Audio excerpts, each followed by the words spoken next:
So what's he doing? We know what he's doing, right, guys? It's pretty simple. Hamrick would order expensive items through Amazon, then obtain fraudulent returns. And, you know, he would buy something new and put something else back in it.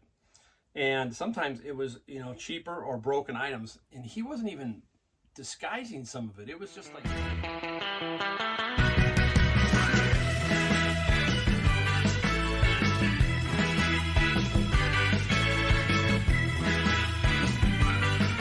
Hey everyone, it's Mike from Golden State Picker. Welcome to another video.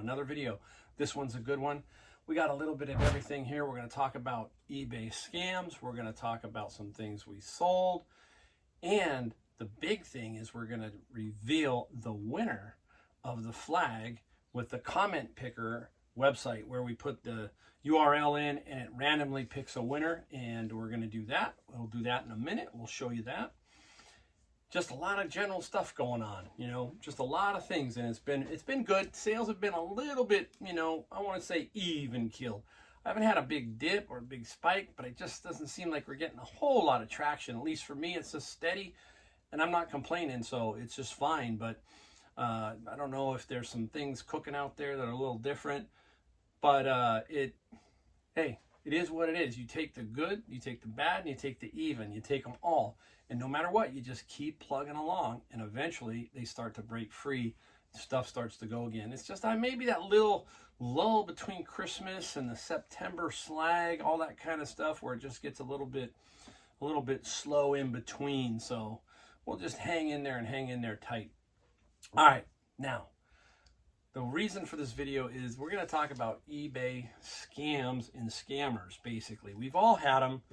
You know, I'm going to show you a couple of mine, that kind of thing, or talk about a couple of mine. One of them I had made a video on. We'll put a link to that video too once we talk about it. But it's like, okay, so what do you do with eBay scammers, right? It's kind of hard. So we'll talk about that. It's not easy. But we got an interesting, what triggered me was this article I got. Now, it kind of travels into Amazon. Amazon is a different animal when it comes to returns. So this is about eBay and Amazon, but Amazon, there's not much anything you can do. You're pretty much stone dead, because if you're sending them in what we call fulfilled by Amazon, that's where Amazon is holding it at their warehouse, then shipping it. Pretty much you're at their mercy. You can't really see the product, that kind of thing when it comes back. You can ask for it to come back, and I'll talk about that in a minute, and you can, you know, get your return back. But after that, you're still, it's almost impossible, right? But why we're talking about this is because this is the headline, okay? I just printed it out, but I'm going to read it to you. Charlotte man pleads guilty to wire fraud for return scheme targeting Amazon. Okay, now this just happened a couple days ago, I guess, but this has been going on since 2016 to 2020. So a 4-year period, this guy was getting away with this. His name was Hudson Hamrick, 31, of Charlotte. Defrauded Amazon of at least $290,000 from 2016 to 2020, according to the acting U.S. Attorney General of the Western District. So what's he doing? We know what he's doing, right, guys? It's pretty simple. Hamrick would order expensive items through Amazon, then obtain fraudulent returns. And, you know, he would buy something new and put something else back in it. And sometimes it was, you know, cheaper or broken items. And he wasn't even disguising some of it. It was just like garbage. And he was just thinking eventually they were going to get away with it. And he did, until Amazon finally caught up to it, you know. You know, he was sending in busted up old iMacs and getting $4,000 iMacs. And then what's he doing with them? This gives eBay the bad rap. He's putting it on eBay and selling it on eBay. So he would keep some, but then some of the other stuff he'd sell. He'd sell for cash on eBay, you know. He engaged in more than 300 fraudulent transactions that resulted in the losses of more than $290,000. So that's a big problem, right? So you think about this. Okay, now I've always been this proponent of this whole return thing. Used to start with Costco, and now it's Amazon. It's pretty much everywhere. It's just, hey, we take it back, no questions asked, right? And I used to do some Costco road shows. But I got tired of doing the constant returns because I was the middleman. I was just the middleman controlling helping Costco and the other vendor, basically deliver their stuff. And it was through me. I was the one who had to handle all the returns. The stuff we had was furniture, very heavy. So, if that got returned, I had to store it, I had to figure out, and then I had to basically get rid of it for them. I had to sell it for them. So, the return policy of being so liberal, I did about 6 or 7 of those shows, and I said, you know what, I'm done. So I sent Costco a letter, said, I just don't want to do these road shows. You got to find somebody else to be basically your patsy, because I'm not going to be your patsy. I mean, the margins are thin. Yeah, we're working on volume, and I had it all kind of set up, but when the returns start to hit, a month, 2 months, 3 months down the road, you got all this stuff piling back up, and you got to get rid of it, and it just became a big hassle. So the free stuff, the free returns at no questions asked, it creates some problems for the sellers. The sellers, hey, we've got to make money, right? We've got to make a profit. So if you take a look at Amazon, which I sell on Amazon, for example, I had a very expensive lock. I think maybe one of you might have seen a video if you go back and look at one, and this very expensive lock, and I had one come back, and I knew exactly what happened. I knew that it was basically they swapped parts, or they took it out and gave me another one. So I called for the return, which I can do. They will say, what do you want to do? Do you want to dispose of it, or do you want to send it back to me? I said, send it back to me. Send it back to me, and just like I thought, they had put the old lock back in the box and kept the new one. It was like a $600 item. You see? So what happens? Well, what are you going to do? There's not much you can do with Amazon. Basically, there is nobody to contact on Amazon. There's no 1-800 number that you call up and say, hey, guess what? Amazon is just, they're all too big, but Amazon especially is just so big. Can you imagine if they had to answer all the phone calls of all the people who think they're being defrauded and who have problems?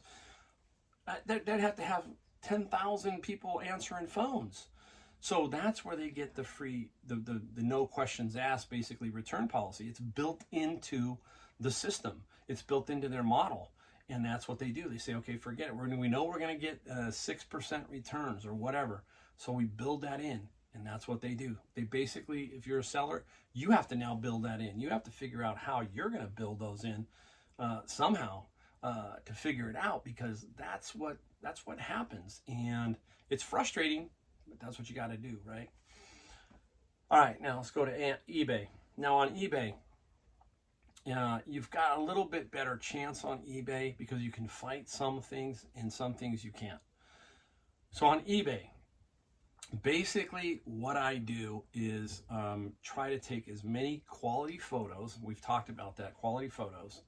And I start with, because I sell a lot of electronics. Now, one key area in electronics that you got to take photos of the item, you got to have the serial number.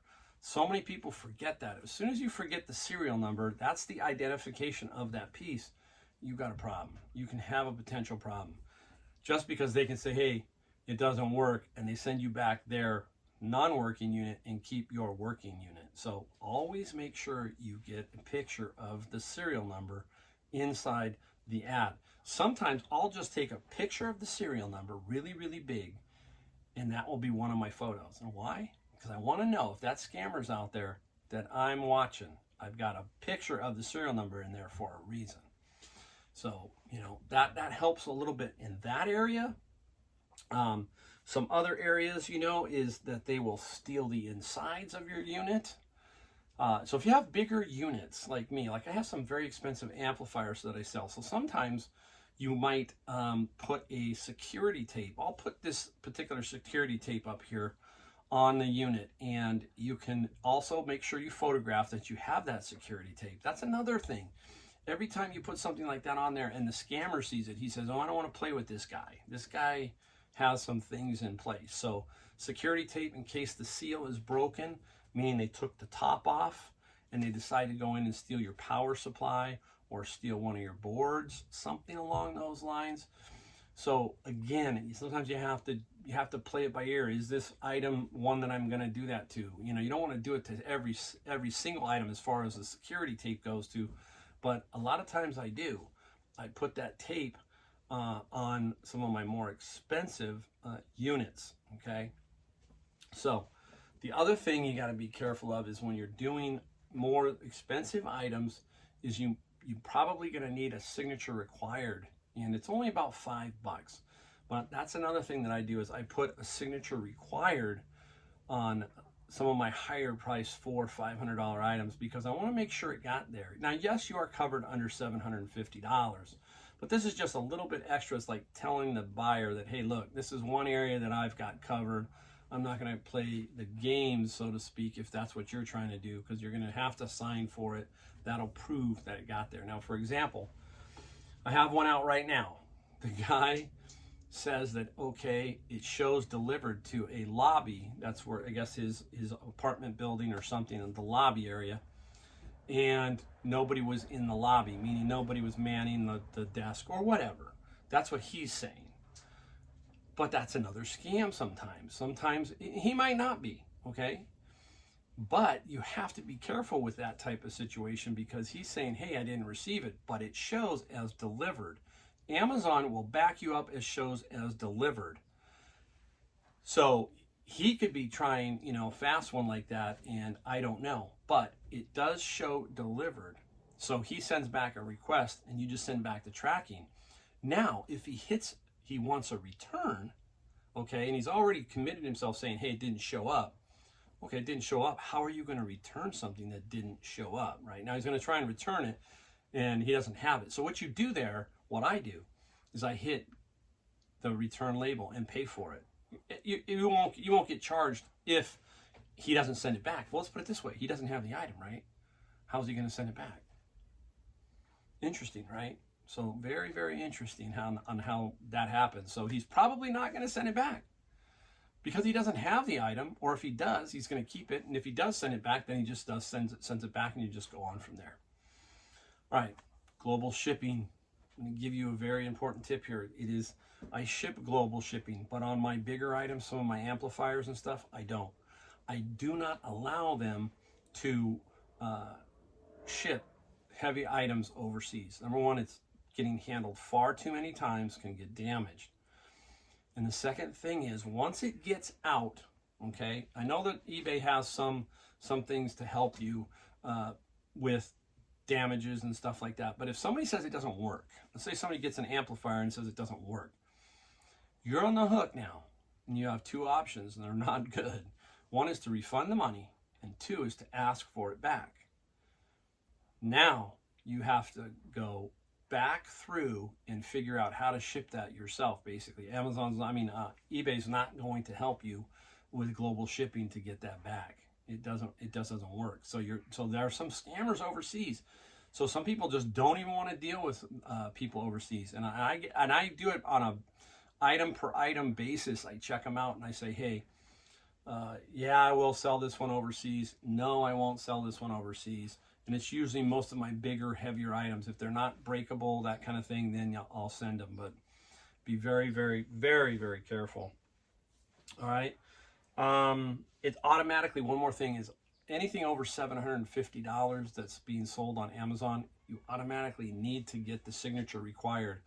I know that it says when I do them over $750 or something, it automatically kind of says that on eBay, but I still go down and click it and make sure it gets bought. Make sure that it gets bought. The insurance, the signature required, that goes to insurance.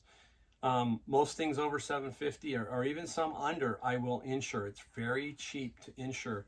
And the one company I like to work with on that is FedEx. FedEx is usually very, very good when it comes to a damaged item. I've never had a real major problem with FedEx. It's pretty easy claims to fill out, and usually within a week to 10 days, believe it or not, they'll cut you a check. So I've had a few. I haven't had a lot, but the ones I've had, FedEx is really, and I had one with UPS, and it seemed like I had to jump through more and more hoops. And as far as the United Postal Service goes, I don't know. Don't even bother. I know it's a nightmare. Yeah, they claim all this insurance stuff, but man, they'll make you jump through a lot of hoops there. So a lot of hoops. So when it comes down to it, basically, you got to use some common sense. And I'll give you one more quick tip. Now, I'm going to give you one. This tip's going to lead into another little segment here about it. Get yourself different colored Sharpies. And what you do with the different colored Sharpies, I'm going to try and show you on, let's say, a box like this, right? Like this. Let's say this was an amplifier or something. You might want to take and, you know, carefully, I'm not doing it real careful here, but you might want to fill in like something like right here with pink. But even better is to make a mark. Just make a mark on the box, on the unit. Let's say it's an amplifier, so I might just make a pink squiggly line, something that cannot be duplicated. So they got first they got to have a pink Sharpie, and then second, they really gotta, you know, if you just make some kind of a squiggly line, nothing major, that can be a nice little mark, because if they send you back something else, you go, oh, that mark wasn't there. That leads into this last one. We'll do this real quick. I'll put the card up here, and I'll also put one in the description, a link to the video where I caught the guy scamming me, trying to scam me on a radio, AM/FM radio antenna. And it was one of the few ones that I won, but I had to do a ton of work over something that was like 50 bucks, some stupid thing that was $50. And this guy's trying to scam me. He actually sent me a broken one that he had purchased, and it had 2 little white dots on it. So when I compared the photo of mine did not have the 2 white little dots. And I managed to track down his purchase and so forth and so on. Watch the video, you'll see what I'm talking about. And I managed to get him, basically. And I said, hey, what are you going to do about it? I can report this to eBay and show them all my evidence, and then they can say, hey, what's going on, you know? Or you can just basically give me back my unit and so forth and so on. So he basically didn't do a return, okay, after that. And he gave me his unit plus my unit. So I got 2 units out of it. He sent them both back. But I caught him. So you got to watch that video. It's older. Hang in there and watch it. It's you know, you'll see what I'm talking about. All right. Let's go do the random generator and see who won the flag. All right, everybody, we're in the living room. We're at my computer. So anyhow, we're going to do the random drawing for the flag. I've got everything kind of preloaded. We're going to hit the generate the winner, and we're going to see who won. Now, a couple of things first. The winner's going to have to contact me via email. I'll leave a description down below. We'll have to make sure it's you, and we'll make sure then that we get you your flag. We'll let you choose from a couple of different ensigns. That's the blue field area of the stars. I'll send you a couple pictures. You can kind of say, hey, I like that one or that one or that one. We'll ship it out to you. It's going to take probably 3 to 5 weeks. It takes me a little while, plus with everything else going on, but I will make sure that I get it to you, packaged nicely, and sent to you. So it's my first time doing this, so let's hope we don't have any screw-ups or anything like that, but we shouldn't. I'm excited. This is the first time. First giveaway. Hopefully we do some more. All right, so let's go down here and let's hit Start Raffle. I've already preloaded. There's the URL. We had 268 comments, takes out duplicates and mine. And we're going to hit the Start Raffle. All right. Ooh, there's our winner. Craig M. Rog 1756 is the winner. Craig M. Rog 1756. So Craig, you got to send me a note down there in the email so that I can get this to you. And as soon as you do that, we make contact and all that, I'll start working on the flags. I need to know which ensign you want. All right. Hey, let's head back into the garage and see what else we got. All right. Cool. How cool, huh? All right, Craig Raj 1756. Craig Raj 1756. If you're out there, you got to get a hold of me and contact me because you won the flag. You won the flag. Now, if for some reason Craig Raj 1756 doesn't get back to me fairly soon, we'll have to do it all over again. So you never know. Hang in there. But anyhow, Craig Raj 1756. Take a look. I've got my email down below. Hit me up, and we'll get that flag out to you. All right, let's go with some things that we sold. We'll buzz through these. We'll buzz through them. Whew. Up first, hey, when you find this hair care product, Wen, W-E-N. I guess it's all over QVC. I think my wife said that, and she really started to like this stuff. And I've sold almost everything I had, and she was a little bit late, but now I'll keep an eye out for her. But I sold some Wen Remoisture Intensive Hair Treatment. These are all just individual purchases. Some conditioner, and this one here is Anti-Frizz Styling Cream.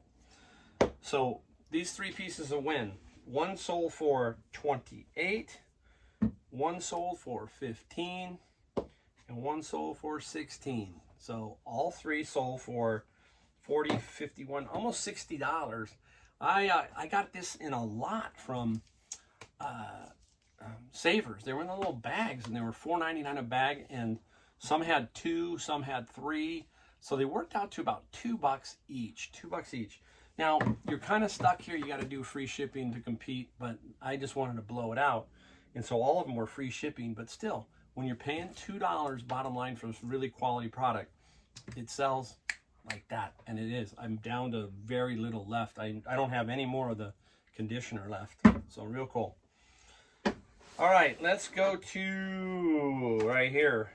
Interesting one. Out of the bins, Let George Do It.